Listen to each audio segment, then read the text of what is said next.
Good afternoon, everyone. Thank you for joining today's webinar. I'll go over a few things to note as we get ready to get started. First, participants will be muted upon entry and videos turned off. For technical assistance, please use the chat feature. Third, you will receive an email approximately 1 month from today requesting feedback and impact on today's presentation. Next, we ask that you visit www.ncdus.org/training to view other training opportunities. Today's session will be recorded and provided via our NC Training Center. I'll now go ahead and introduce today's speaker. Today's speaker is Dr. Martha Perry, the Chief of the Adolescent Medicine Section in the Division of General Pediatrics and Adolescent Medicine at the UNC School of Medicine. As a board-certified adolescent medicine specialist, she provides care for adolescents and young adults with complex medical and psychosocial needs. She completed pediatrics residency at Boston Children's Hospital and adolescent medicine fellowship at UCSF. She has experience working with multiple clinical environments, including school-based health centers, community-based health centers, private practice, and most recently in the academic setting. Her research and teaching focuses on access to reproductive and sexual health, as well as ensuring consent and confidentiality, particularly in marginalized youth. She joined UNC in 2017 to develop a clinical adolescent medicine program, which now provides outpatient specialty care in Greensboro, Chapel Hill, Raleigh, and Sanford areas, and inpatient consultation care at UNC Children's Hospital and UNC Rex Hospital. I'll now turn things over to Dr. Martha Perry. Thank you very much. And it's great to be here today and to talk about a very important topic, which relates to weight and really stigma associated with weight and how we as care providers can talk to patients in a way that is less stigmatizing. The objectives for today really are to ensure that those of you with us leave with an understanding of a little bit of understanding of the history of BMI, body mass index, as a measure of health, and identify stigmatizing behaviors and interventions that might be focused on weight when in reality we may be able to be focused on other approaches. Finally, we'll talk about some ways to address weight and eating behaviors in using non-stigmatizing strategies as we close out today's discussion. I do hope that we'll have some time for questions as well, and certainly welcome questions in the chat, as Lachelle already mentioned. First, let's talk a little bit about where the BMI comes from. So there is a formula, actually, this is a formula that was actually developed in 1847 by a statistician and astronomer, Adolf Quetelet, as a means of studying populations. And part of it was really just to understand how much space people take up and to better understand where people fit on the planet and within our population. In 1972, Ansel Keys, who's well known for the Minnesota Men's Health Study that evaluated effects of starvation in conscious objectors during World War II, proposed using Quetelet's formula, which is BMI, weight over height squared, as a weight index. And that's when he coined the term body mass index to identify individuals with excessive adiposity. An important piece, though, if you read his original article from 1972, which was reprinted in 2014, is that he gave an important caveat, which is that it is unlikely that any weight index will provide an acceptable indication of adiposity or body fatness.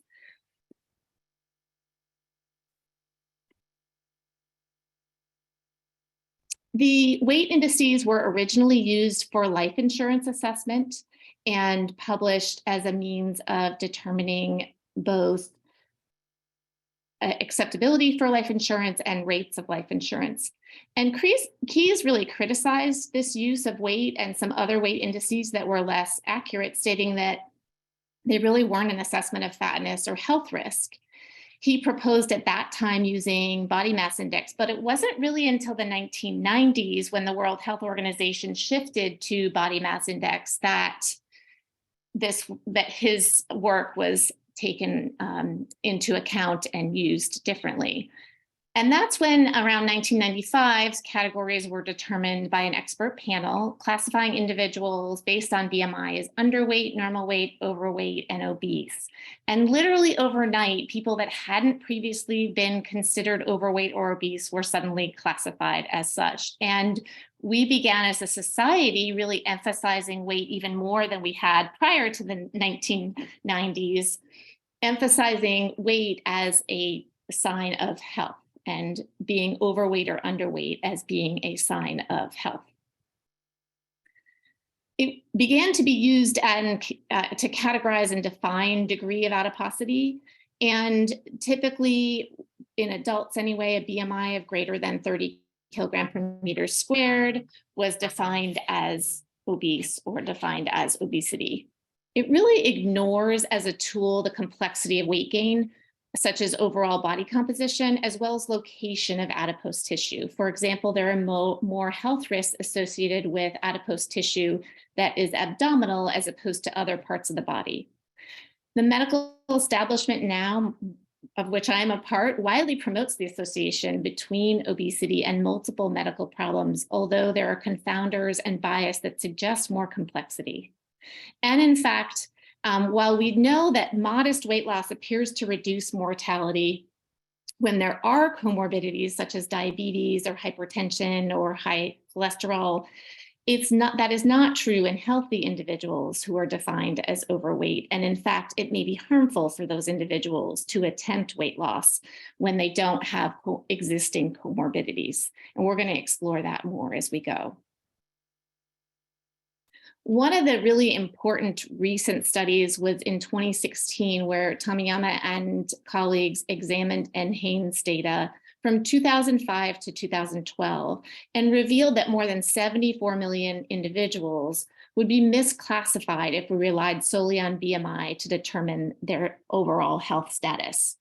Individuals were actually metabolically healthy, but had been labeled as unhealthy because they fit into the overweight category. So almost half of individuals who are overweight, when their blood pressure, triglyceride, cholesterol, and other markers were checked, they were deemed metabolically healthy.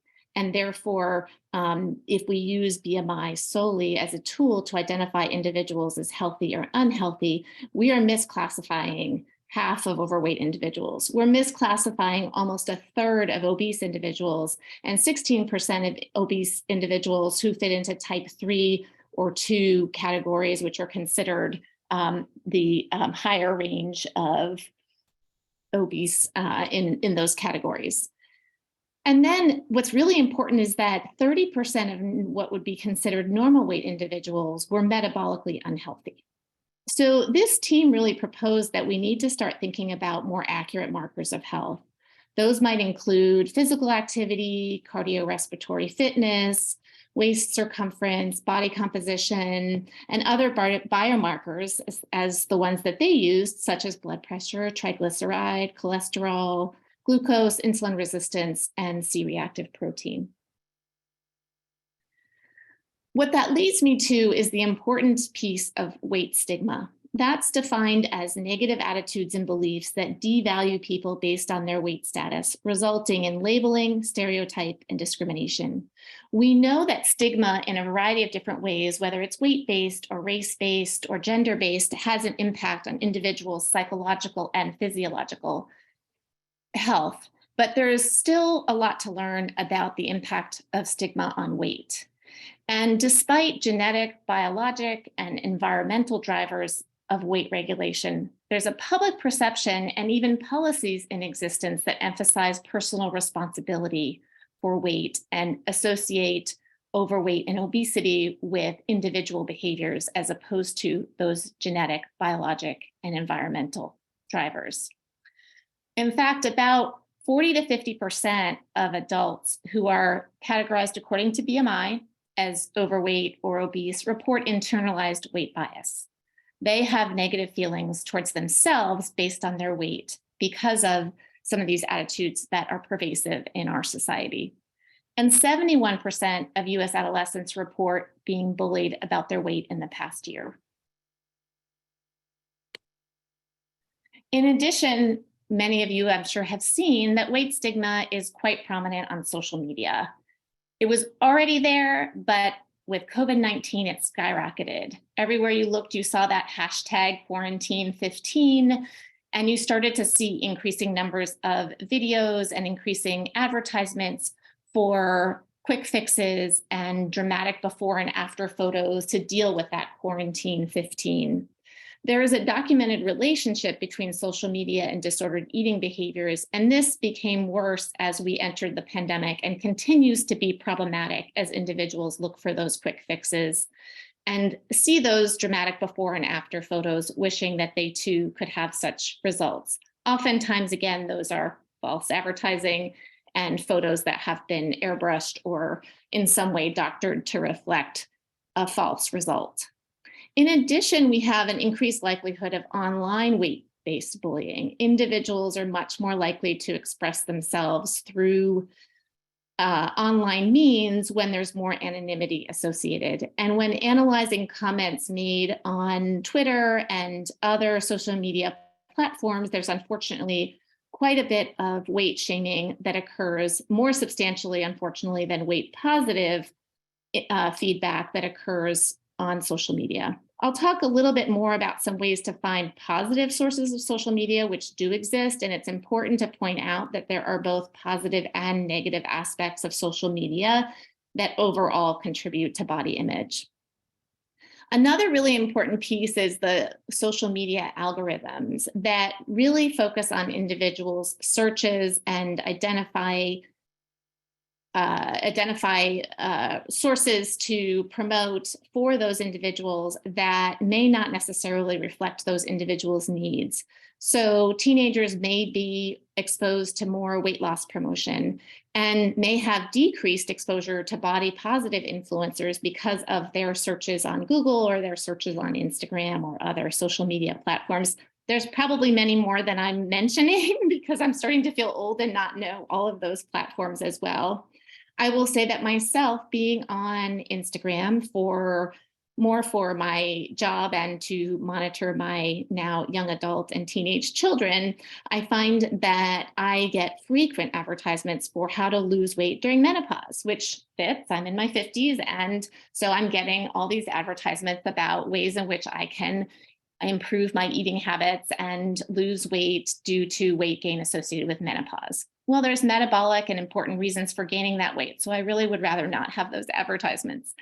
Unfortunately, the other piece that I think is really important is that as social media platforms develop these algorithms, they do look for ways to eliminate both race and gender bias and other biases that are presented by individuals, but there's not a lot of weight stigma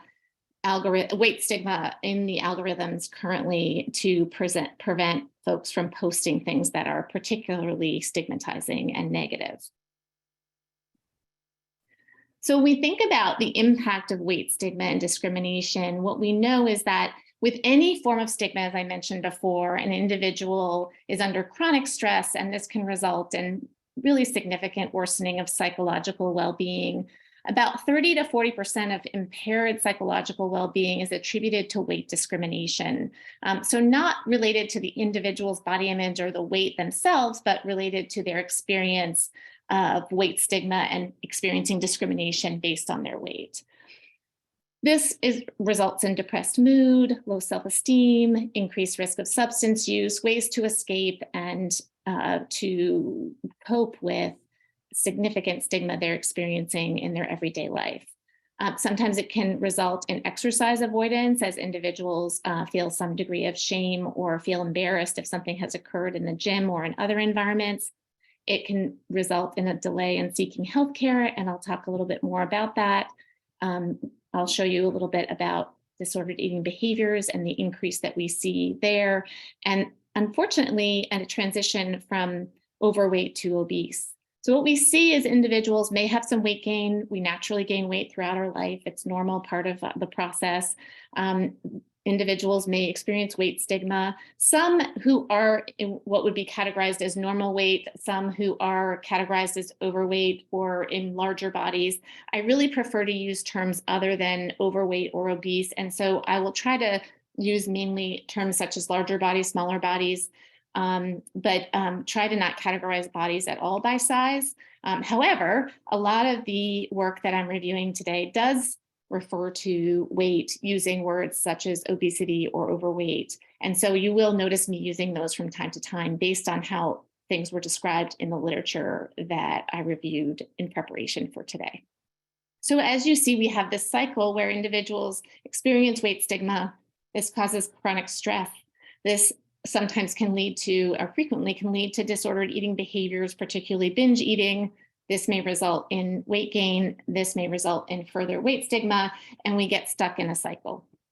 And there's many folks, myself included, who believe that a lot of the increase that we're seeing in body size relates to these recurrent experiences with weight stigma, chronic stress, disordered eating behaviors, and ineffective dieting that results in ongoing weight gain.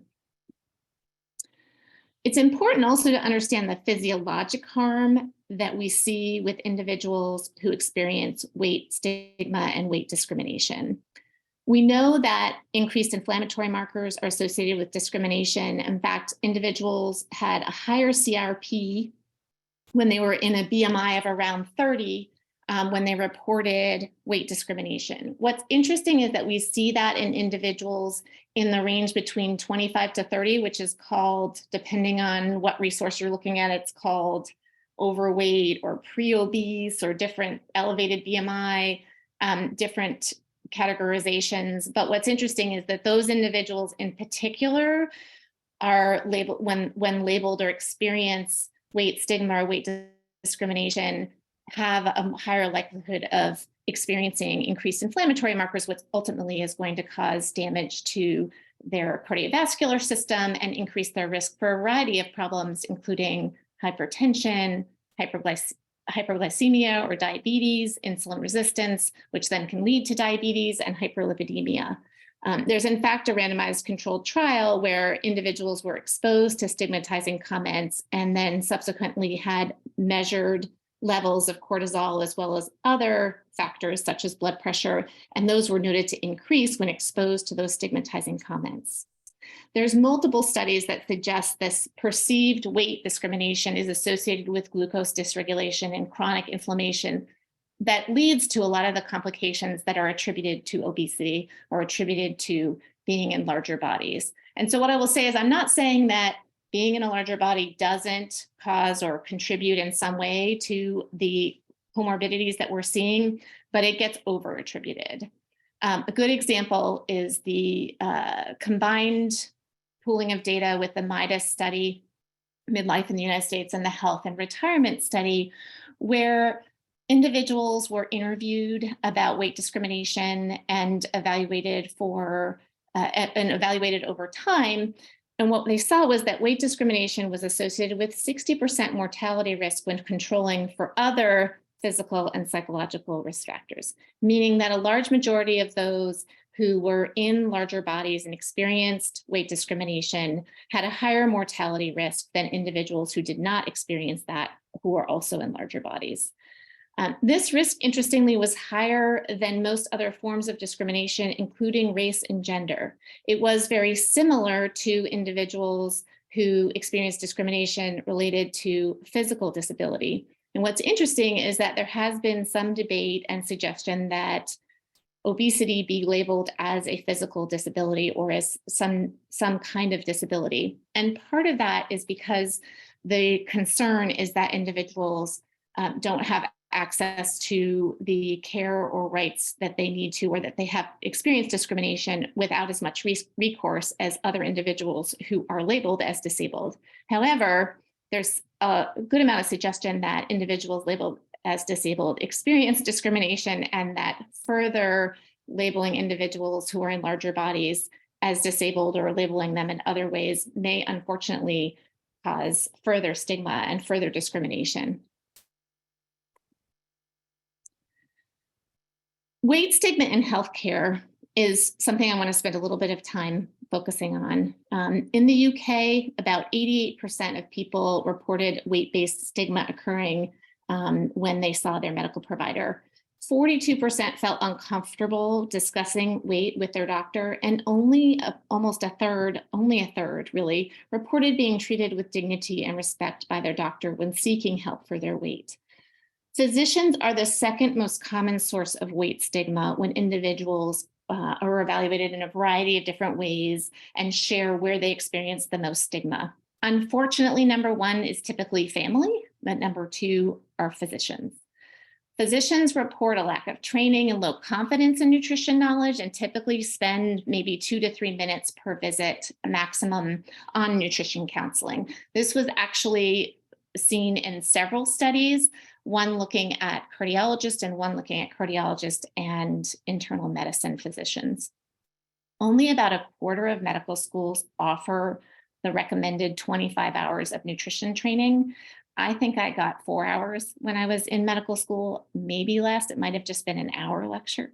And only about 20% of physicians report themselves meeting the recommended 5-a-day fruit and veggie intake. So one of my concerns is that we have physicians recommending nutrition changes to improve health when maybe those individuals don't need to improve health.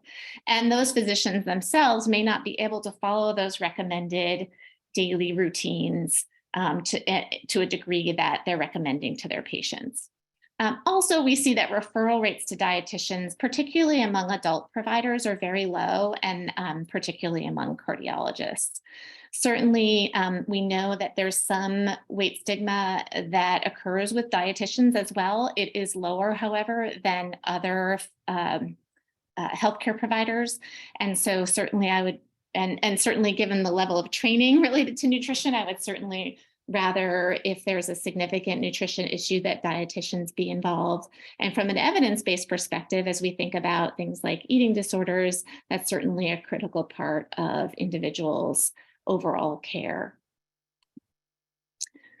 So healthcare individuals, unfortunately, describe individuals living with obesity as lazy or non-compliant, lacking willpower, being undisciplined. About 69% of physicians, 46% of nurses, and 37% of dietitians demonstrate weight bias. Physicians, in particular, report care of individuals with obesity is less worthwhile than individuals viewed as thinner. So what we know happens based on report of individuals as well as observational studies is that individuals in larger bodies have less time with providers, have less health education, subsequently have less trust in providers, and subsequently then less access to health. They may be less likely to disclose things to their providers, or they may be less likely to seek care altogether based on their experiences with health providers, and subsequently have worse health outcomes. So again, I go back to that statement early on where I talked about the association between larger bodies and health. How much of that is being in a larger body and how much of that are these other factors? For example, not having access to the same kind of healthcare that others who are not in larger bodies have, or not being able to access care altogether because of fear of stigma, or the stress experienced with a stigma when it occurs both in the healthcare setting as well as with family or in one's own community. When individuals do get guidance from their physicians, it's oftentimes related to weight loss. And we need to talk a little bit about the consequences of dieting and the consequences of aiming for weight loss. Typically, dieting is defined as a change in food variety, amount, or frequency. It's usually associated with a decrease in caloric intake. Oftentimes, it has people restricting to about 1,200 or 1,500 calories per day. And interestingly, there was a medical school that asked all of their medical students to restrict to that degree of caloric intake, and many of them expressed significant psychological distress during that time, as well as difficulty concentrating and overall poor executive function. Numerous studies demonstrate the association between attempted loss and future weight gain. There's a variety of different theories as to why this occurs. But restrictive eating is often followed by hyperphagia or overcompensation. This may be, although it hasn't been 100% proven, related to leptin. When individuals are, the hormone leptin, when individuals are fasting or are partially fasting or restricting, their leptin levels may become lower, and this may cause them to have increased hunger and less ability to monitor their own hunger cues when they do start or resume eating once again. So we see individuals that have short-term weight loss results. This is sometimes the pattern after seeing physicians who point out, hey, I think you might need to lose weight. They attempt to lose weight. They might briefly lose weight, but then often this results in a higher weight in the long term and also may result in eating disorders. And we'll talk a little bit more about that. Recognition of disordered eating, particularly anorexia or nervosa, is often delayed or missed when co-occurring with overweight and obesity. This has been particularly prevalent currently with the pandemic in individuals who attempted weight loss at home. We're seeing an increase in what we would describe as atypical anorexia nervosa. So individuals that are quote unquote normal weight, however, have been restricting to a degree that they have physiologic consequences and are quite ill. So I've sometimes had a hard time convincing my colleagues that patients that are in what's considered a normal weight or even potentially larger body need to be in the hospital because of excessively low heart rate or other complications associated with their eating disorder. It's important to note that about 36% of adolescents treated for restrictive eating disorders actually were previously obese, and oftentimes start restricting or start dieting as a result of bullying, comments made either by family or by their, unfortunately, their physicians or medical team. And what we know is that disordered eating in particular, when it's preceded by, it is typically preceded by weight loss attempts, is often self-directed. So if a healthcare provider is supervising it as opposed to recommending it and the individual then attempts to lose weight, there is a higher likelihood that there's a lower likelihood, that they will develop an eating disorder. However, self-directed weight loss is more frequently associated with either an eating disorder or disordered eating.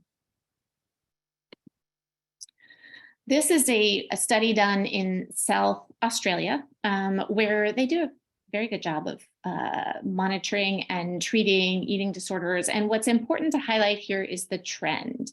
On the bottom, you'll see predicted prevalence of the various categories on the side. And again, this is the wording that was used in the publication. So obesity with very strict dieting or fasting, obesity with binge eating, purging alone, which would then be considered in a body that's not defined as obese, very strict dieting or fasting, binge eating, and obesity. And what you'll see is that when you compare 1995 to 2005 to 2015, we've seen an increase in prevalence of obesity and simultaneously an increase in prevalence of disordered eating. Binge eating in particular, and binge eating in particular in individuals who are categorized in this study as obese. So important to note that as we see an increase in obesity, we're seeing an increase in disordered eating. As we emphasize the importance of weight, or as some individuals emphasize the importance of weight and health and the importance of weight as it pertains to appearance, we've started to see an increase also in disordered eating and development of full-fledged eating disorders. So really what I want to do is look at this image where we see weight stigma at the center and we see mental well-being and physical well-being. I think a lot of healthcare providers in particular would look at this and say that you could make the same image with weight alone. And that weight alone contributes to issues with mental well-being and issues with physical well-being. And I hope that some of the evidence that I've presented today helps all of us think more broadly about the impact that weight stigma has on mental well-being and physical well-being. Knowing that it's been well documented that other forms of stigma and discrimination, as we start understanding better and better adverse childhood events that occur, those particularly related to racism or related to other forms of chronic stress, have a direct physiologic impact on individuals and direct impact on their long-term health. Weight stigma needs to be considered as part of that, weight stigma and discrimination. So remembering that weight stigma is contributing to anxiety, body image issues, increased risk of substance use, depression, low self-esteem, damage to our arteries, elevated blood pressure, increased inflammatory markers like C-reactive protein, increased cortisol, and increased hemoglobin A1C, which is associated with diabetes. All of these are indicators that weight alone is not the only contributor to the health outcomes that are so often referenced as we think about long-term health and weight. So when we think about a non-stigmatizing approach, we want to think, or at least I think about weight as a spectrum and not discrete categories. I avoid ever categorizing patients, other than when I'm having this discussion right now, as underweight or overweight. I may talk about patients who are malnourished, and an individual can be malnourished in any size body. But really important is ensuring that we have equal access to care along the entire spectrum. We want to ensure that we create inclusive surroundings. We work hard to do that in a variety of different ways related to gender, related to sexuality, related to race. We need to do that related to other areas, in particular related to size and shape. We need to ensure that our equipment is easily accessible and usable, whether it's checking a weight if that's necessary, or whether it's checking a blood pressure, or having the appropriately sized chairs or gowns, or the appropriately sized examination table. One of the important things we want to do is avoid having something that's in the drawer and only pulled out when it's absolutely needed. We really want to ensure that we're not making someone feel singled out, and that we're increasing our, that we're having to stop everything and get a different size related to their size. One of the most important things is staff and provider education. Knowledge alone is insufficient. We need to understand our own biases. We need to understand our own implicit and explicit biases. The Harvard Project Implicit is a great site that's free to go to, that you can access to look at whether you have biases. I have checked myself, and I do have biases, including weight bias. I work very hard not to have that, but I also acknowledge that we all have biases, and being aware of them is really important. I think individuals assume that they don't have those. When you go through some of the tests on this website, you will find out some very interesting things. I even apparently have a gender bias, which was actually quite surprising to me. When it comes to checking weight, this is something that triggers a lot of questions, but when I go to the doctor, they always want to weigh me before they do anything else. And I typically will ask if it's necessary. And usually I get strange looks when I do that. I think for patients that may not have the agenda that I might have with that, it may be even harder to do that. So I encourage you, if you're working with patients that are working on recovering from an eating disorder, or patients that any patient that doesn't want their weight checked unless it's medically necessary, that they have a card to take with them like that displayed here. Don't weigh me unless it's really medically necessary. Is weighing me today going to change medical management? Most of the time, it is not. If you're monitoring someone in the adult population, for example, who might have a tendency to retain fluid because they have chronic heart disease and they have heart failure, that may be very important because you need to know how much fluid they're retaining. But most times, weight does not contribute ultimately to the decision making, or at least it shouldn't. There are other factors, as we've talked about, that are going to be more significant and important in terms of really understanding an individual's health. In children and adolescents, it's a little more complicated. We do need to monitor their overall growth trend. And in adults, to some degree, on occasion, we need to better understand if there's been a dramatic change. But in adolescents and children in particular, we want to make sure that their height and weight are continuing to increase as they're getting older, and recognize when there's a delay or when there's rapid progression so that we can investigate that deviation, ensure that we're not dealing with a thyroid problem or another kind of metabolic or endocrine problem. So it is something that we need to monitor, but I try to look at the trend and then otherwise not really discuss it with my patients at all, unless it comes up in other ways. Some folks feel more strongly, and there are studies that have looking at the growth curve together with patients and families. There are mixed results related to that, but certainly some that suggest stigma. And as I'll discuss a little bit more, there are other ways to address health that might have an impact on that weight trend that you're noticing if you're concerned about it. So I suggest a universal approach when it comes to overall well-being. We need to talk about sleep. We need to talk about water intake. We need to talk about body movement. We need to talk about nutrition and stress reduction. Oftentimes, nutrition becomes a focus when an individual is in a larger body or when there's a trend that concerns a provider. This is often, honestly, especially with eating disorders, this is catching something rather late. So individuals may demonstrate disordered eating behaviors or other nutrition issues far before you're going to see a change on the growth curve or a significant change on the growth curve. So really thinking about asking every individual about their overall well-being with nutrition lumped into that can be much more beneficial than waiting and only asking those when you're noticing a trend weight-wise. The other piece that becomes really important is screening for depression and anxiety, which are both now recommended in adolescents, and not yet recommended, but hopefully something that providers will increasingly do is screening for eating disorders.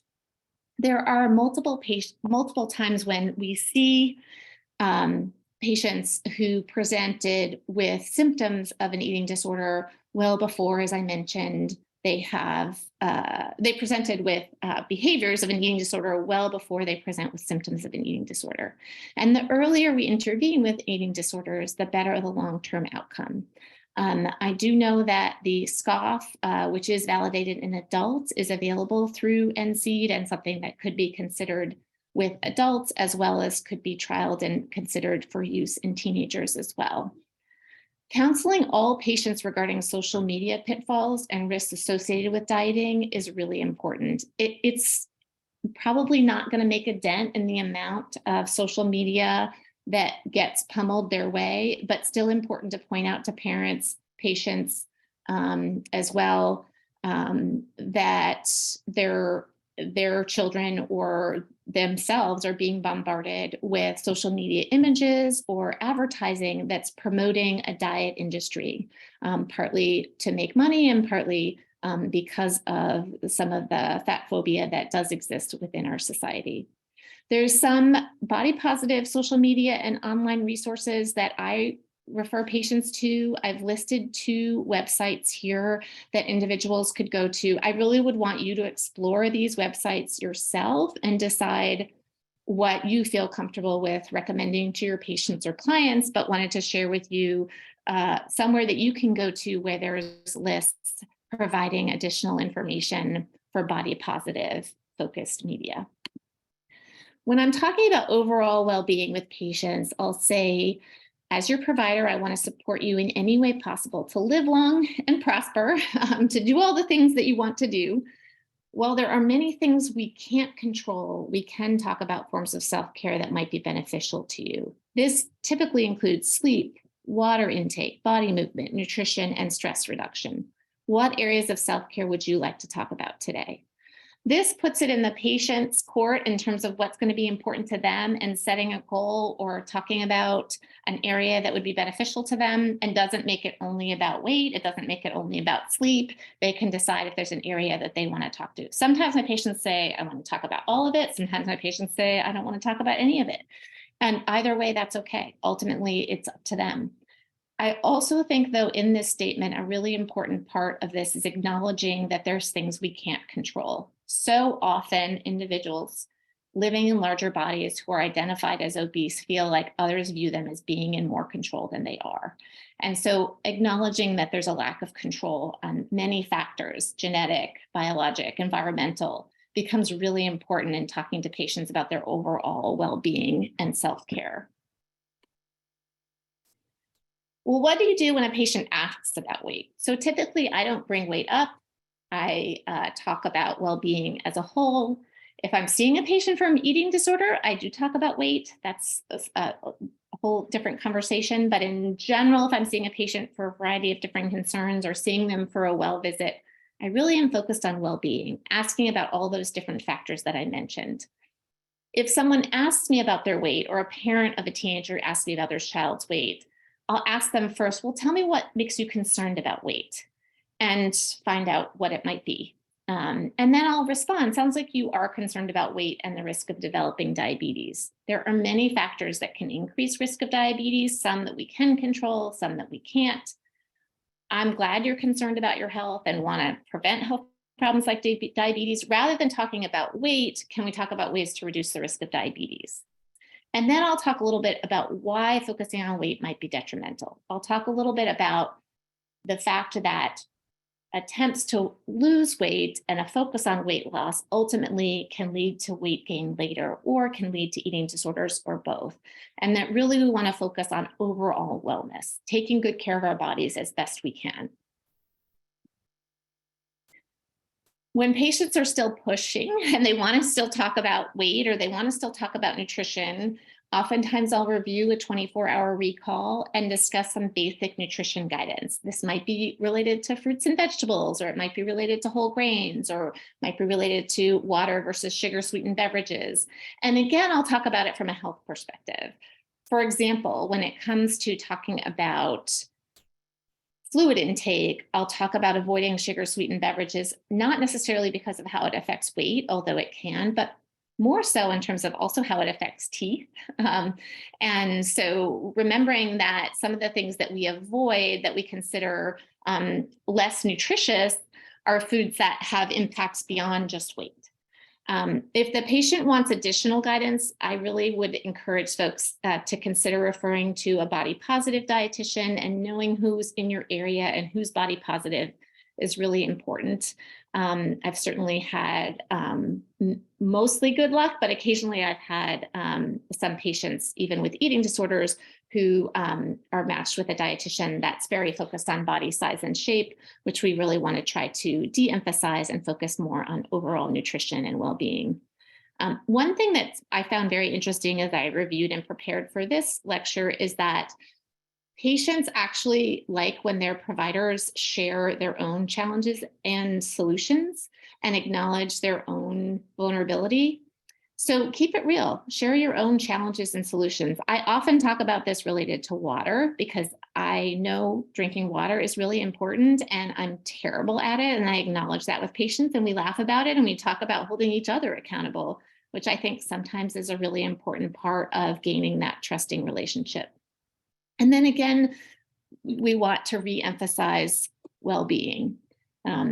Again, talking about, your weight and nutrition is one part of you. There's so much more to you that we need to talk about that helps you have a functioning body that does the things that you want to do. When they want guidelines, I'll use the dietary guidelines from the U.S. Department of Health and Human Services. There's things I like about this guidance and things I don't like about this guidance. I don't love the healthy eating pattern wording. I think that it might be better to use words like nutritious, because healthy and unhealthy has connotations of good and bad, which then sometimes can spiral into individuals feeling stigmatized based on eating good or bad foods, or feel guilty about eating good or bad foods. But what I like about this is that it's less about the number of servings anymore, and just kind of what to aim for in terms of, when you're having grains, try to have whole grains. When aim to have fruits, aim to have vegetables and a variety, and those should be dark green and red and orange. So thinking about a variety of foods, honestly, is the biggest take home from this, as well as thinking about foods that may be more nutritious to focus on as opposed to other foods that may be available.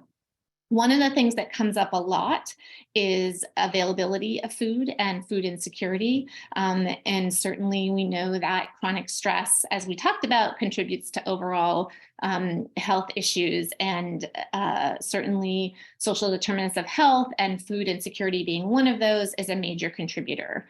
And so one of the things that's important to remember that I honestly often forget, because I am privileged and I have access to fresh fruits and vegetables, we can eat canned and frozen vegetables and fruits and get benefit from those as well. And so just remembering what's going to be available for our patients, and culturally what's going to be appropriate, becomes really important as well. When I'm talking more generally about nutrition in the context of overall health, some of the things that I'll emphasize, and for which there is some degree of evidence are beneficial, are family meals. So having that time when individuals eat together with their family, remembering that families come in all different ways. And so not necessarily defining family, but defining who they live with, or friends or partners or others in their lives that they can eat with. Remembering to eat consistently throughout the day. Oftentimes I'll have patients who don't eat anything all day and then have large meals at night. And that has negatively impacted their health, their well-being, and oftentimes is associated with a sense of guilt, as they see that as a binge. And sometimes it is a binge, and ultimately can lead to binge eating. Having a variety of foods becomes really important, trying to avoid restricting, obviously, unless they have a peanut allergy where they're going to anaphylax, avoid restricting any particular type of food, avoiding making drastic changes. I always joke with patients, like, if you decide that from now on you're going to stand on your head, you're not going to be able to stay there very long, because it's so upside down and backwards. So thinking about doing something small is much easier than trying to stand on your head after you've lived your whole life on your feet. Don't let perfection get in the way of good. I'm the worst offender of that, and talk a lot about that with my patients, of like, perfectionism is really hard. We want to be perfect. We see all these things on social media that look perfect, these beautiful plates and meals that everyone's putting together. And ultimately, we have to live, and we have to get energy into our bodies. And there's a variety of different ways to get that energy into our bodies. There's no such thing as perfect. Another thing that I emphasize a lot is that all food has benefit. Chocolate cake has benefit. We eat chocolate cake with friends. It's social. Sometimes we have a soda because it tastes good and we want a little caffeine boost. There's no such thing as a food that doesn't have benefit. And then just appreciating your body for all it can do. That's where I talk about the concept of body neutrality.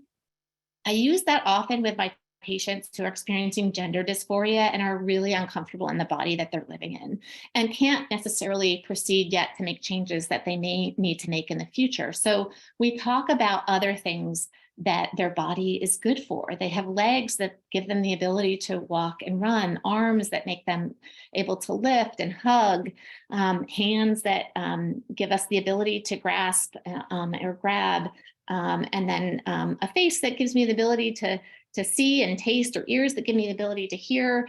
One of the important things, of course, is to be mindful and pay attention to individuals that may have disabilities or may not have full function of all their body parts, but reminding folks that our bodies do amazing things. Our bodies are not there to be on display for everyone to judge.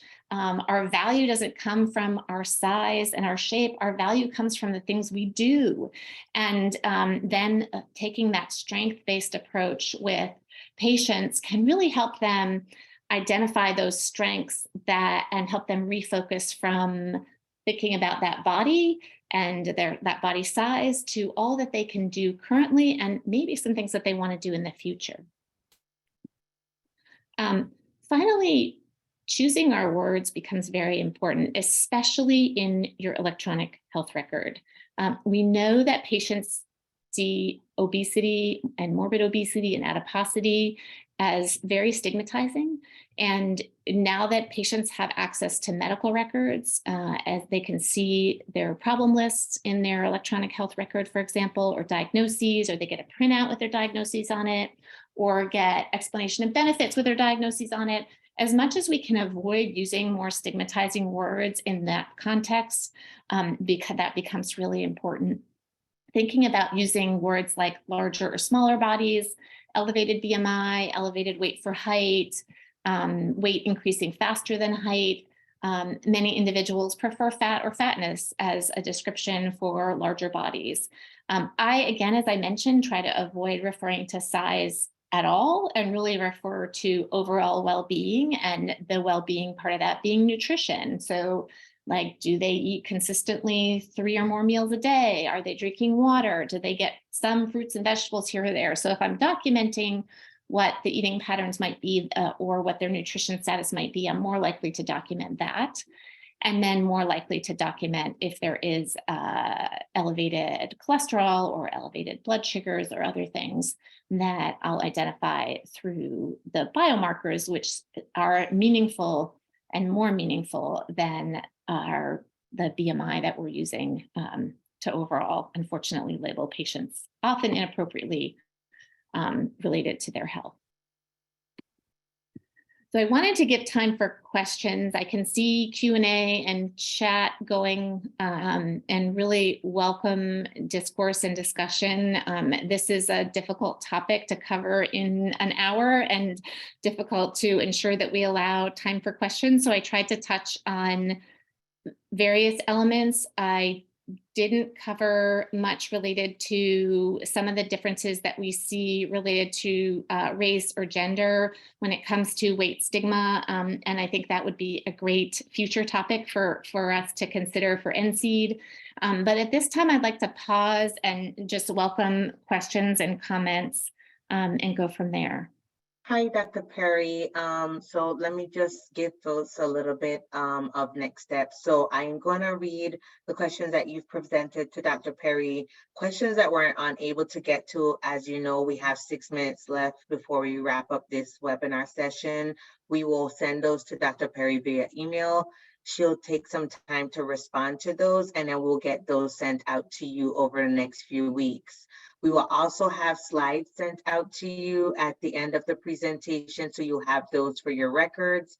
And then we will also have this recorded presentation available on the NC Training Center, which will be at www.ncdas.org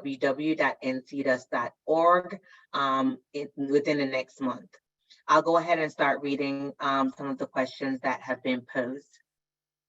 The first question asks, the history of using BMIs was done for political reasons. This is part of the problem causing burnout in healthcare. Political forces using health for their own agenda. It is not physicians in general who promoted BMI. Please address this physician blaming issue regarding BMIs. Yeah, I think that's a really important point, and thank you for bringing that up. First of all, I think burnout is a huge problem in medicine and have experienced some of it personally myself. There are a lot of pressures on us as providers to provide care that's not necessarily evidence-based, but that we have to provide in order to essentially essentially get reimbursed for things. I know that Medicaid, for example, in North Carolina, for a while anyway, was requiring that we put BMI status on every physical exam.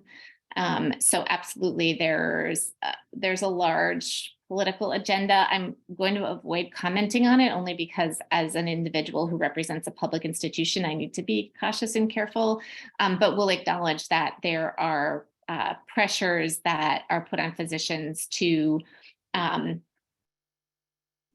to follow some of these recommendations that aren't necessarily as evidence-based as we would like. Thank you, Dr. Perry. What do we know about the construction of social media algorithms? So we don't know very much. Most of those are proprietary. So, and there's ongoing debate about how much of that should be monitored or shared publicly, as well as how much of that should be essentially regulated. So right now, a lot of social media platforms are quite proprietary about their algorithms because, again, it's financially probably an incentive for that. And so until we have more information, what we know is that there are algorithms that exist and that they exist to guide individuals to postings or through searches based on their previous searches. And then also there are algorithms that try to filter out certain overtly, for example, racist or gender biased or other statements that are being posted. However, it's very limited how much of that is done. And again, it's proprietary, so we don't know as much as we wish and should know. Thank you very much, Dr. Perry. The next question reads, when looking at health and primary care pediatrics, do you use ACEs, ASQ, PHQ-9? Our clinics look at the whole patient. Absolutely. We would absolutely use PHQ-9. We don't use, at least in our clinic, we don't use ACEs, but we do screen for social determinants of health. In the adolescent medicine clinic, which is a specialty clinic, we use the PHQ-9, the GAD-7.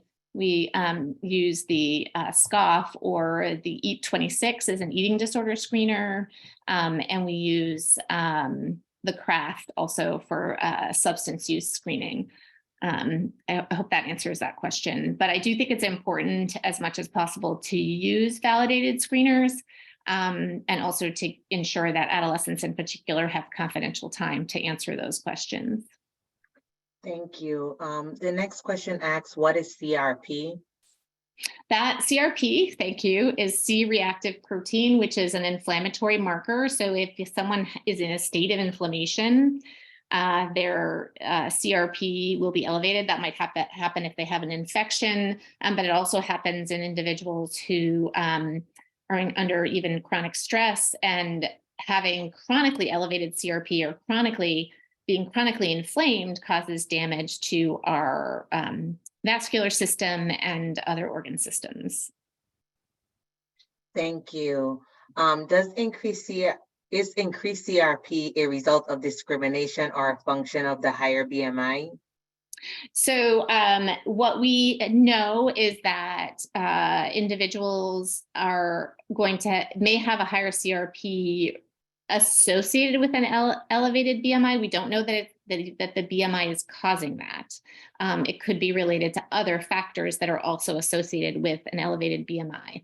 There may be other genetic factors that an individual has more insulin resistance and therefore is prone to gaining more weight easily, and then may also be prone to having an elevated CRP. So we oversimplify it as the bottom line.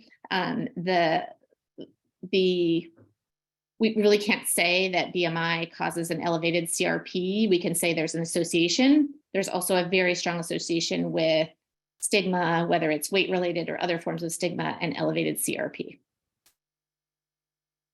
Thank you. And I'll read one last question. Thanks for these great questions.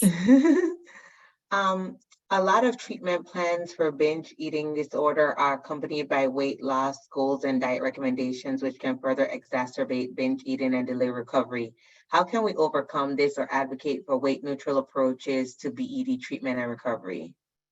Yeah, I mean, I think I sort of feel like you answered the question in the way that you asked it, and that we do really need to ensure that when we're treating particularly binge eating disorder, that weight goals are not part of the treatment plan, that the goal ultimately is to help that individual develop eating patterns that they feel they're in control of, and that they feel they're able to enjoy food and get back to more consistent, what would be considered normalized eating patterns. I say that too about most eating disorders. So patients that have anorexia, obviously we monitor their weight and that gives us a sense of the trend, but ultimately what's most important are thoughts and behaviors.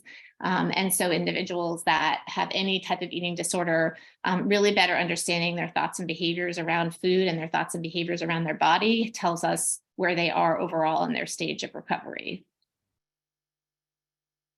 Thank you so much, Dr. Perry. We are now at the end of our hour. I wanted to thank you all for coming to today's webinar with Dr. Martha Perry. We truly appreciate all of your questions and your attentiveness. Dr. Perry, do you have any words that you'd like to say before we close out? No, I wish we had more time. I would love to hear more questions. I should have left more time for that. But please feel free to email me or email others, and I'm happy to engage more. And also would welcome feedback about how we can continue to present these issues in a way that's going to be meaningful for everyone that is a part of our healthcare system and a part of supporting individuals with eating disorders or at risk for eating disorders. Thank you so much. And as we mentioned before, these questions that were unanswered will be sent to Dr. Perry. She'll take time to reply, and they'll be sent to you via email over the next few weeks. Thank you once again for your time, and we appreciate you joining today. Thank you. Thanks, everybody.